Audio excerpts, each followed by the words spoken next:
Express the following in P/Q. So ఇక్కడ మనం ఏం చేస్తాం, ఇక్కడ ఎంత ఉన్నది ఒకటి రిపీట్ అవుతుంది కాబట్టి ఫస్ట్ ఇది రాస్తాం, ఏవైనా కలిపి రాస్తాం.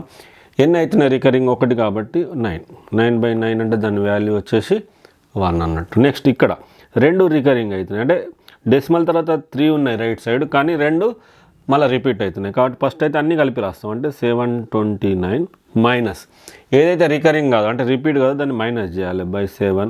ఎన్ని రికరింగ్ అవుతున్నాయి 2 కాబట్టి 2 9లు, కాంది రైట్ సైడ్ ఒకటి ఉంది కాబట్టి 0. అప్పుడు ఎంత అయితే 722/990.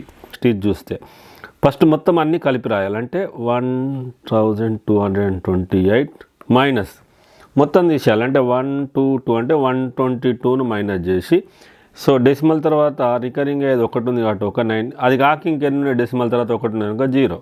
సో ఇక్కడ ఎంత అవుతుంది ఇది మనకు 1106/90.